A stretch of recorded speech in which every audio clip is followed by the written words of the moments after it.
আমরা যদি হিসেব কষি যে শেখ হাসিনার আমলে যদি প্রতি বছর গড়ে 16 বিলিয়ন ডলার পাচার হয়ে থাকে, তাহলে বর্তমান সরকারের আমলে তো সেই 16 বিলিয়ন রিজার্ভের যুক্ত হওয়ার কথা ছিল না?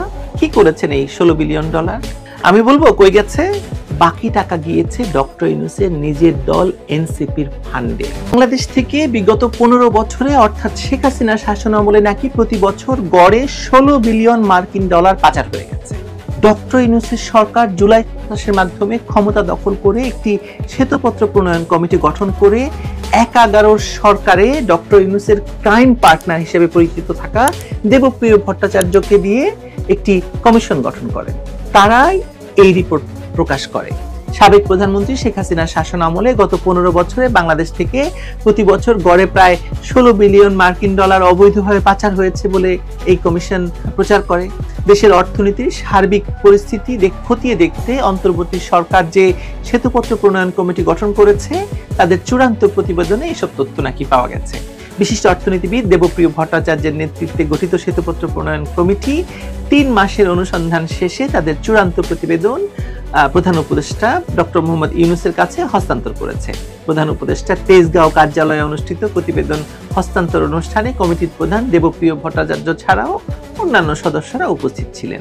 প্রধান উপদেষ্টার দপ্তর থেকে পাঠানো সংবাদ বিজ্ঞপ্তিতে জানানো হয় যে শেখ হাসিনার আমলে দুর্নীতি, লুণ্ঠন এবং ভয়ঙ্কর রকমের আর্থিক কারচুপির যে চিত্র প্রতিবেদনে পাওয়া গেছে তা আতঙ্কিত হওয়ার মতো বলে কমিটির পক্ষ থেকে বলা হয়েছে।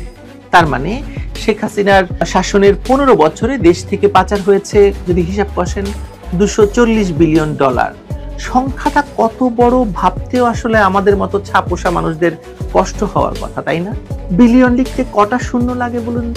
আমি জানতাম না, আসলে গুগল করে বের করলাম। একের পাশে 9টা শূন্য দিলে 1 বিলিয়ন লেখা যায়। যা হোক, কথা সেটি নয়। এই 15 বছরে কিন্তু বাংলাদেশের রিজার্ভ ওঠানামা করলেও 2021 সালে এই রিজার্ভ সর্বকালের রেকর্ড সৃষ্টি করে 48 বিলিয়ন ডলারে উন্নীত হয়। চিন্তা করে দেখুন, প্রতি বছর যদি 16 বিলিয়ন করে ডলার পাচার হয়ে যেত, তাহলে বাংলাদেশের রিজার্ভ খালি হতে সময় লাগার কথা ছিল মাত্র 3 বছর। কিন্তু না, এত পাচার টাচার করেও শেখ হাসিনা পদ্মা সেতু করেছেন, রূপপুর পারমাণবিক বিদ্যুৎ কেন্দ্র করেছেন, পায়রা বন্দর করেছেন, বঙ্গবন্ধু স্যাটেলাইট করেছেন, সাবমেরিন কিনেছেন, মেট্রো রেল করেছেন। আর আপনার এলাকায় কি কি কাজ করেছেন সেটা আপনি ভালো জানেন। পাচারের পরও এত টাকা তিনি কোত্থেকে জোগাড় করতেন? প্রতি বছর 16 বিলিয়ন পাচার করার পরও শেখ হাসিনাকে যখন ক্ষমতাচ্যুত করা হয়, তখন দেশের রিজার্ভ কত ছিল বলুন তো? 30 জুন 2024 তারিখে আন্তর্জাতিক মানদণ্ড বা BPM-6 অনুসারে দেশের রিজার্ভ ছিল 21.78 বিলিয়ন ডলার। ইউনূস সরকারের ক্ষমতা দখলের পর এই পরিমাণ রিজার্ভ নিয়ে যাত্রা শুরু করে ইউনূস সরকার। হঠাৎ করে জুলাই মাসের শেষে রিজার্ভ খুব দ্রুত কমতে শুরু করে। তবে রিজার্ভ কি কারণে এত কমছে সেটি গণমাধ্যমকে বলা যাবে না বলে জানান বাংলাদেশ ব্যাংকের মুখপাত্র মোহাম্মদ মেজবাউল হক। বণিক বার্তাকে তিনি বলেছিলেন যে এখন থেকে মাসে একবার রিজার্ভের তথ্য প্রকাশ করা হবে। রিজার্ভ কি কারণে কমছে সেটি বলা হবে না। তখনও বর্তমান গভর্নর আহসান এইচ মনসুর গভর্নরের দায়িত্ব নেন। সেই সময় এই ডক্টর আহসান এইচ মনসুর বলেছিলেন যে পৃথিবীর সব দেশের কেন্দ্রীয় ব্যাংক রিজার্ভ, ডলারের বিনিময় হার, মুদ্রাস্ফীতির মতো অর্থনীতির মৌলিক সূচকগুলো প্রকৃত তথ্যের পাশাপাশি ভবিষ্যতে কি হবে সেটিও বলে দেয়। কিন্তু আমাদের কেন্দ্রীয় ব্যাংক এসব তথ্য গোপন রাখার চেষ্টায় আছে। IMF এ চাকরি করার সময় আমি পাকিস্তানে ছিলাম। তখন দেশটির কেন্দ্রীয় ব্যাংক দিনে 2 বার রিজার্ভের তথ্য প্রকাশ করত। আমরা দেখছি বাংলাদেশ ব্যাংক এখন মাসে 1 বার রিজার্ভের তথ্য জানাচ্ছে। অন্যান্য তথ্য তারা গোপন রাখছে। গোপনীয়তা কখনোই দেশ কিংবা সরকারের জন্য ভালো নয়। কোনো তথ্য গোপন রাখা আত্মঘাতী কাজ। এটা যখন উনি গভর্নর হননি, তখন কিছুদিন আগেই, তারপরে কিছুদিন পরে তিনি গভর্নর হন। তারপরে কি হয়েছে দেখি। মজার ব্যাপার হলো, এই আত্মঘাতী কাজটি তিনি যেদিন থেকে গভর্নর হয়েছেন সেদিন থেকে খুব দারুণভাবে করে চলেছেন। দেশের অর্থনীতির প্রকৃত খবরটি তিনি আসলে আত্মঘাতীভাবে গোপন রাখতে সক্ষম হচ্ছেন নিয়মিত। তবুও 2-1টা আসলে বেরিয়ে যায়। এই যেমন ধরুন, আমরা জানতে পারলাম যে বিগত 11 মাসে বাংলাদেশের রিজার্ভ 1 পয়সাও বাড়েনি। দেশের বৈদেশিক মুদ্রা আয়ের প্রধান 2 উৎস রেমিটেন্স এবং রপ্তানি আয়। চলতি অর্থ বছরে এই দুটি খাতেই বড় ধরনের প্রবৃদ্ধি হয়েছে বলে তারা দাবি করছেন। এর মধ্যে রেমিটেন্স প্রবৃদ্ধি হয়েছে প্রায় 28%, আর প্রায় 10% প্রবৃদ্ধি হয়েছে রপ্তানি আয়ে। তবে প্রধান এই দুই উৎসের উচ্চ প্রবৃদ্ধিও দেশের বৈদেশিক মুদ্রার রিজার্ভ বাড়াতে পারছে না। গত 11 মাসে বাংলাদেশ ব্যাংকে বৈদেশিক মুদ্রার মজুদ 20 বিলিয়নের ঘরেই ঘুরপাক খাচ্ছে, মানে 21 থেকে 20-এ নেমে এসেছে। আন্তর্জাতিক মানদণ্ড বা BPM-6 অনুযায়ী গত 29শে মে দেশের রিজার্ভের পরিমাণ ছিল 2057 কোটি বা 20.57 বিলিয়ন ডলার। যদিও চলতি অর্থ বছরের শুরু তথা 2024 সালের 1 জুলাই এর পরিমাণ ছিল হচ্ছে 21.68 বিলিয়ন ডলার, যে কথা আগে বলেছি। সেই হিসাবে গত 11 মাসে রিজার্ভ না বেড়ে উল্টো 1.11 বিলিয়ন ডলার কমে গেছে। যদিও এ সময়ে কেবল রেমিটেন্স হিসেবেই দেশে এসেছে 6.14 বিলিয়ন ডলার, মানে বেশি এসেছে এই টাকাটা। আর রপ্তানি আয় বেশি এসেছে প্রায় 3 বিলিয়ন ডলার। ডলার তাহলে গেল কোথায়? দুবাইতে বাড়ি কেনা হয়েছে গভর্নরের মেয়ের? আমি জানি না, আমি আসবো এই কথায়। এই প্রশ্নের জবাব মিলছে বাংলাদেশ ব্যাংকের ব্যালেন্স অফ পেমেন্ট বা বিওপি তথা দেশের সামগ্রিক লেনদেন ভারসাম্যের পরিসংখ্যানে। অর্থনীতির খুবই গুরুত্বপূর্ণ এই প্রতিবেদনে দেখা যায় রেমিটেন্স এবং রপ্তানি আয়ে বড় প্রবৃদ্ধির সাফল্য প্রত্যক্ষ বিদেশি বিনিয়োগ বা FDI, বিদেশি অনুদান এবং মাঝারি দীর্ঘমেয়াদী বিদেশি ঋণ খরায় ম্লান হয়ে গেছে। এই 11 মাসে কোনো ধরনের প্রকল্প কাজ করেনি, আগের প্রকল্পের টাকা ছাড় হয়নি। তাহলে এই টাকা কোথায় গেল আমাদের তো জিজ্ঞেস করতে হবে। এটা আসলে বাংলাদেশ ব্যাংকের কেতাবি ভাষা, যেটা একটু আগে পড়লাম আমি। ধরুন আমরা যদি হিসেব কষি যে শেখ হাসিনার আমলে যদি প্রতি বছর গড়ে 16 বিলিয়ন ডলার পাচার হয়ে থাকে, তাহলে বর্তমান সরকারের আমলে তো সেই 16 বিলিয়ন রিজার্ভের যুক্ত হওয়ার কথা ছিল না? যদি পাচার বন্ধ হয়ে থাকে তাহলে এই 16 বিলিয়ন ডলার যুক্ত হবে।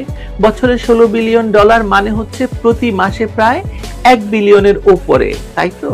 তার মানে 11 মাসে যোগ হওয়ার কথা মোটা দাগে সব বাদ দিয়ে ধরুন, মানে আমি রাফলি ধরি 10 বিলিয়নের উপরে, তাই তো?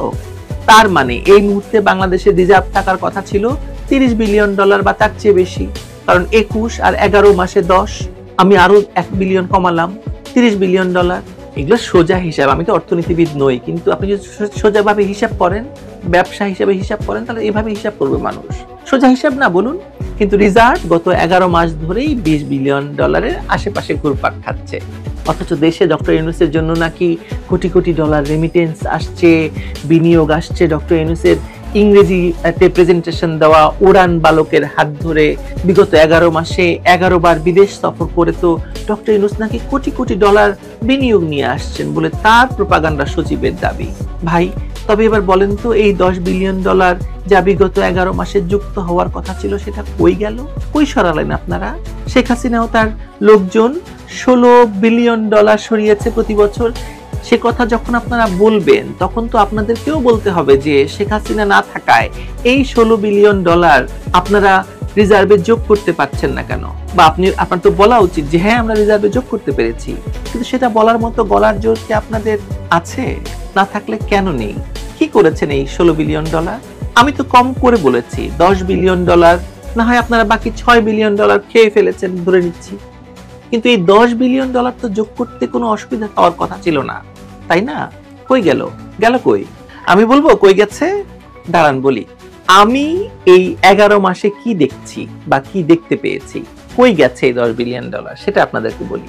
আমি দেখতে পেয়েছি যে বিগত 11 মাসে 11 বার বিদেশ সফরকালে এই একবার 30 জন 40 জন একজন সুটকেসেই করে ডক্টর ইউনূস ও তার সফর সঙ্গীরা নিয়ে গেছে প্রায়, এই ধরুন একবার যদি 1 মিলিয়ন ডলার করে নিয়ে যায় তাহলে 11 মিলিয়ন ডলার।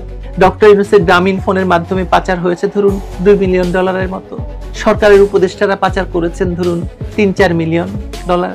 তুরস্কে, দুবাইতে, এমনকি শোনা যাচ্ছে চীনেও নাকি টাকা সরানোর ঘটনা ঘটেছে। উপদেষ্টাদের PS, APS, বাবা চাচা, আত্মীয় স্বজনরা সরিয়েছে আরো ধরুন 50 মিলিয়ন ডলার। এবং ক্রিপ্টোকারেন্সি কিনেছে। কত স্মার্ট এরা, বুঝতে পারছেন? ক্রিপ্টোকারেন্সি কিনেছে কত বিলিয়ন ডলারের আমরা জানি না, বেরোবে, নিশ্চয়ই বেরোবে। আবারও বলছি, আমি হিসেবে খুব কাঁচা, তার উপর এতগুলো শূন্য দিয়ে মিলিয়ন বিলিয়ন লিখতে হয়। হয়তো আমার অঙ্কে ভুল হচ্ছে, কিন্তু সেটি আপনারা ধরবেন না জানি। বাকি টাকা কোথায় গিয়েছে এই হিসাব তো নিতে হবে। কি নিতে হবে না বলুন তো, কোথায় গেল? পারলেন না তো বলতে। আমি দেখতে পাচ্ছি যে বাকি টাকা গিয়েছে ডক্টর ইউনূসের নিজের দল এনসিপির ফান্ডে। এই দলটির ফান্ডে এখন কত টাকা আছে আপনারা ধারণাও করতে পারবেন না। বাংলাদেশের রাষ্ট্রীয় রিজার্ভে 10 বিলিয়ন যোগ হওয়ার কথা থাকলেও যোগ না হয়ে সেই টাকা গিয়েছে বাংলাদেশের কিংস পার্টি এনসিপি বা নাপার ফান্ডে। ডক্টর ইউনূসকে যদি কোনো সাংবাদিক কখনো এই ফান্ড বিষয়ে প্রশ্ন করেন, তিনি কি উত্তর দিতে পারেন জানেন? আমি জানি তিনি হাত পা নেড়ে নেড়ে বলবেন বা বলতে থাকবেন, কেন? টাকা তো দেশেই আছে, রাষ্ট্রের রিজার্ভে নেই তো কি হয়েছে, এনসিপির ফান্ডে আছে। ধরুন সাংবাদিক তখন চোখ কপালে তুলে জিজ্ঞেস করবে, কি বললেন? এনসিপি ফান্ডে? ডক্টর ইউনূস আবারও হাত পা নাড়বেন, বলবেন, কেন? অবাক হচ্ছেন কেন? এনসিপি তো বাংলাদেশ, বাংলাদেশি এনসিপি।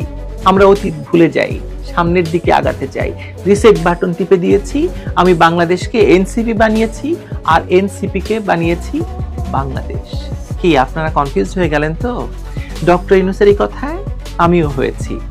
এমনকি কাল্পনিক সাক্ষাৎকারেও আমি নিজেই কনফিউজড হয়ে গেছি, কারণ তিনি এরকমই তো ওয়েক কথা বলে অভ্যস্ত। কিন্তু এই বিষয়টি পরিষ্কার করতে হলে ফ্রান্সের রাজা চতুর্দশ লুইয়ের শরণাপন্ন হতে হয়। তিনি বলেছিলেন, ফ্রান্স আবার কি, আমি ফ্রান্স বা আমি রাষ্ট্র, আর আমার মুখের কথাই আইন। ডক্টর ইউনূসও সেটিই বলবেন। তিনি যেহেতু ফ্রান্সের নাগরিক বা ফ্রান্সের সঙ্গে ঘনিষ্ঠ যোগাযোগ বা তিনি সেখানেই বছরের বেশিরভাগ সময় থাকেন, তিনি হয়তো ফরাসি ভাষায় বলবেন, লেতা সেময়। ও সরি, ফরাসি ভাষা বুঝলেন না তো?